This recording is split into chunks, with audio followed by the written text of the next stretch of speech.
ঠান্ডা পানি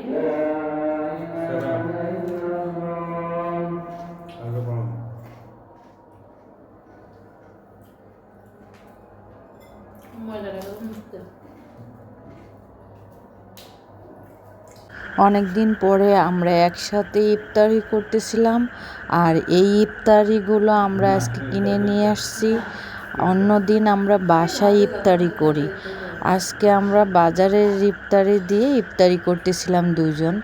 আর সে আমাকে বলতেছিল আজকে যদি আমি বাসায় না আসি তাহলে তুমি কি ইফতারি করতা? তো আমি বলছি যে না, আমার একার জন্য আমি এত আয়োজন করি না। যদি বাসায় তুমি থাকো কিংবা কেউ থাকে তাইলে সেক্ষেত্রে আমরা ইফতারের আয়োজন করি। ভালো লাগে না। যদি সবাই বাসায় থাকে তাহলে নিজে বাসায় ইফতারির আয়োজন করলে সেই ইফতারিটা খেতে অনেক মজা লাগে।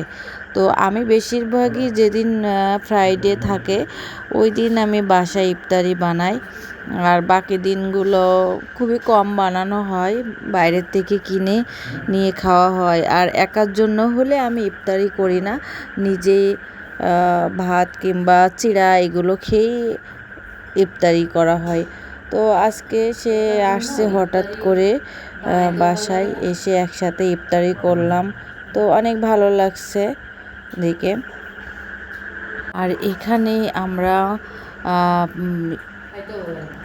আমরা হচ্ছে ইফতারি খাওয়া দাওয়া করতেছিলাম। আর তরমুজটা বেশি মিষ্টি না, সেজন্য আর খাওয়া হয় নাই। এখানে মুড়ি মাখানো হবে। তো পেঁয়াজি খায়ে আমাকে দেখতে বললো, তখন আমি পেঁয়াজু খেয়ে আমি আর কি রিভিউ দিচ্ছিলাম যে আমরা বাসায় যেভাবে পেঁয়াজু বানাই আসলে সেরকম করে এখানে বানানো হয় নাই।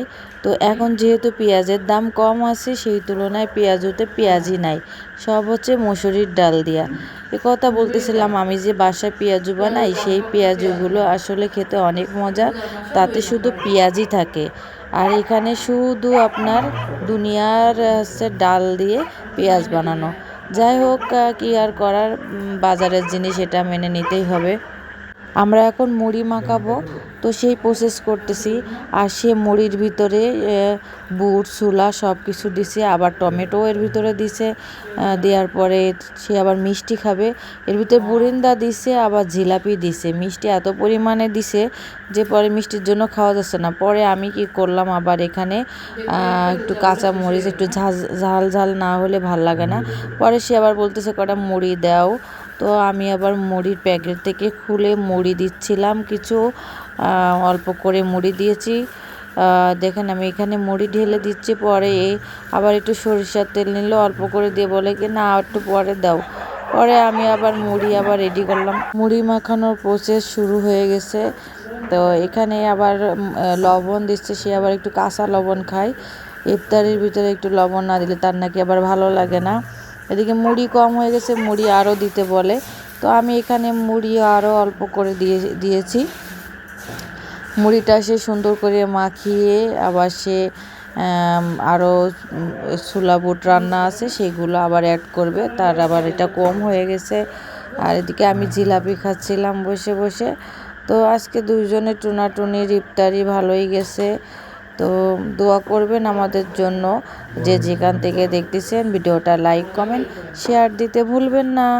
তো আপনারা পাশে থাকলে আমি আরও সুন্দর সুন্দর ভিডিও দিব যদি আপনারা উৎসাহ দেন। তো এখানে আমি আমার বাসায় রান্না করা ছোলা না, এটা বুটের ঘুগনি রান্না করে রাখছিলাম, সেটাও বসে একটু ট্রাই করলাম। আর এদিকে তার মুড়ি মাখানো শেষই হয় না, যে সে অনেক সুন্দর করে মুড়ি মাখাইতে পারে। আর এদিক মুড়ি মাখানোই শেষ হচ্ছে না, পরে আমাকে বলে তুমি নে খাও। পরে মাখানো হয়েছে, আমি হচ্ছে একটু মরিচ দিয়ে কেটে, পরে আমি আর কি মরিচ নিয়ে আসতে গেছি, মরিচ ধুয়ে। এখানে মুড়ি মাখানো শেষ হয়ে গেছে, এখন আমাদের খাবার পালা। আর এখানে আমি কাঁচামরিচ আনতে গেছি, কাঁচামরিচ কেটে দিব। কাঁচামরিচ না দিলে আসলে ভালো লাগতেছিল না, পরে আর কি কাঁচামরিচ অ্যাড করলাম। তো তো এখানে আমি হচ্ছে ইফতারি খাবো বিধায় আমি এখানে পানি রেডি করছি আর ফ্রিজ থেকে কি যেন বের করতেছিলাম, পরে খুঁজে খুঁজে পাই নাই, একটু পরে বের করে দেখি কাঁচামরিচ। আর সে খাওয়া শুরু করছে, খাচ্ছে আর বলতেছে যে মিষ্টি অনেক বেশি হয়ে গেছে। তাই আমি আবার কাঁচামরিচ ধুতে গেছি, ধুয়ে আমি এখন আবার কাঁচামরিচ দিয়ে দিব। তো এখানে এসে আবার ধীরে ধীরে বলতেছে একটু কাঁচামরিচ আস্তাটা নিয়ে এসে দাও, আমি কামড়াই কামড়াই খাবো। তো পরে আবার কেয়ার করার, কাঁচামরিচ ধুয়ে নিয়ে এসে তাকে আমি আবার সিজার দিয়ে সুন্দর করে কেটে কেটে দিচ্ছিলাম। সে বলে না আরও কম দাও, আরও কম দাও। পরে আর কেয়ার করার, আমি দিলাম 3টা কাঁচামরিচ। দেওয়ার পরে তার মুখের ভিতরে কাঁচামরিচ পড়ছে, আবার বলে কি আমার খুব ঝাল লাগছে।